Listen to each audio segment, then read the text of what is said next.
The restaurant industry, perhaps the hardest hit from all the shutdowns. Last month alone, more than 5 million chefs, waiters, bartenders, and other restaurant workers lost their jobs. There aren't any national numbers, but the California Restaurant Association did a survey, and it showed that a third of the restaurants in just that state will not survive. My next guest started a catering company called the Migrant Kitchen, and since the COVID outbreak, they've been serving thousands of meals a day to first responders and also restaurant workers who are struggling to make ends meet. Let's now bring in Daniel Dorado. Wow, I can only imagine how crazy the last few months have been for you.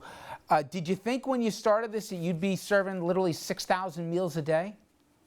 Oh, no, not at all. I don't think any of us thought we'd be where we are at right now. Daniel, I'm curious, from where you were, let's even say a month ago, I know you were bringing meals to those in the front lines fighting COVID. Now, thankfully, New York is on the right side of the curve, not obviously out of the woods by any means, but still there's a decreasing need there, but still so many people are going hungry now. How has the population changed and is continuing to change, the people who you're bringing food to every day? Well, I think we've definitely gotten to a point where we're flattening the curve a little bit, and we can see a little bit of light at the end of the tunnel. But what we need to remember is that there's still going to be a lot of people that are out of work. People are not going to be going back to work anytime soon. And just the employment for the people that need it isn't going to be there. So they're going to still be in need for food for quite some time. And hopefully we'll be able to have the funds to continue this mission. I read something which was, I thought, right on point here in terms of you put a lot of thought into the meals that you make. It's not just bulk meals, and it's with particular consideration to the populations you're serving.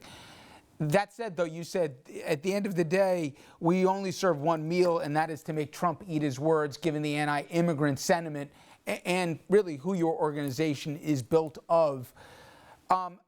Talk about what the public doesn't see, given the fear that is in the immigrant communities right now, coming forward, looking for help, but also worrying about their statuses. What do you see for the folks that are getting these meals, let alone even helping prepare these meals? I think 100% New York City is the most cosmopolitan city in the world. There's people here from everywhere, and there's people in this economy that are forgotten about all the time, and those are the ones that are in need right now. So yes, while the anti-immigrant sentiment that sweeps the nation is detrimental to everything that we stand for, we are here to fight back against it. We have a kitchen. My goal when I first started this was not just to feed people, frontline healthcare workers, people in need, but it was to put these people back to work. After working 20 years in New York City restaurants, these are the people that become my friends and my family, and I cannot just stand by idly and watch them go without. So in this time, I'm really hoping that we can continue to push forward and get these people back to work and get them the food that they need so that they can support their families. Daniel, we went through some of the numbers and they're daunting as to what restaurants are looking at, how many may not make it through this.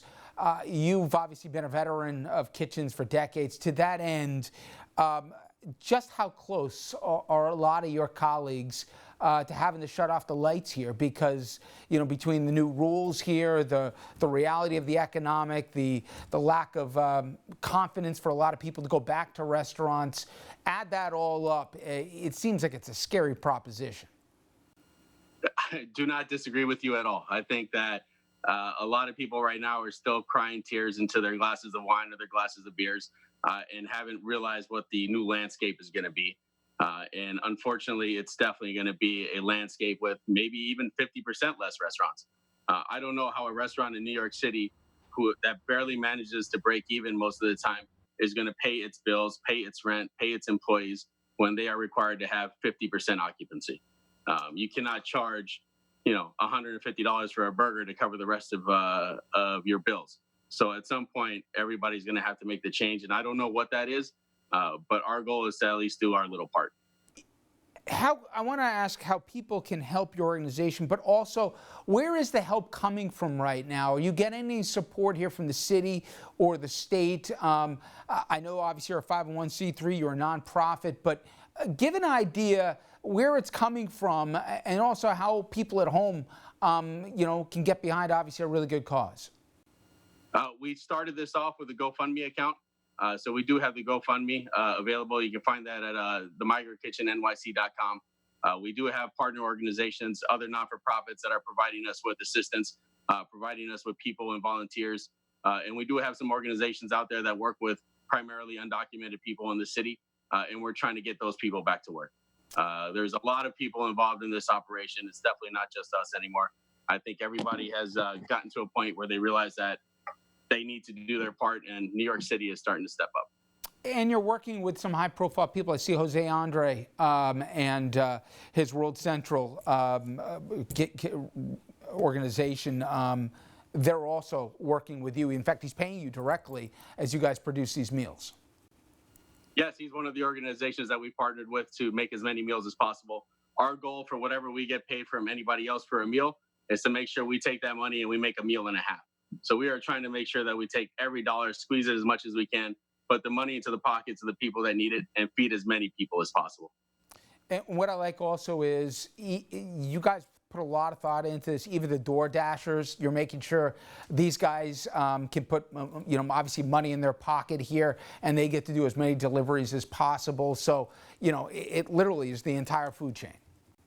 Yeah, we're buying food from people that are not selling as much food as possible right now. We are employing people in the kitchen, and we are employing the people to deliver it, people that would not have these opportunities in the current climate. As you know, New York City has been kind of a ghost town. I'm sure it's out there in the news. Everybody understands. And so we're just trying to do our part to get these people out there. Well, it's an awesome thing you guys are doing, Daniel, and it's a terrific team you guys have put together as well, the Migrant Kitchen. Daniel Dorado, thank you for the time. Thank you. We'll be right back.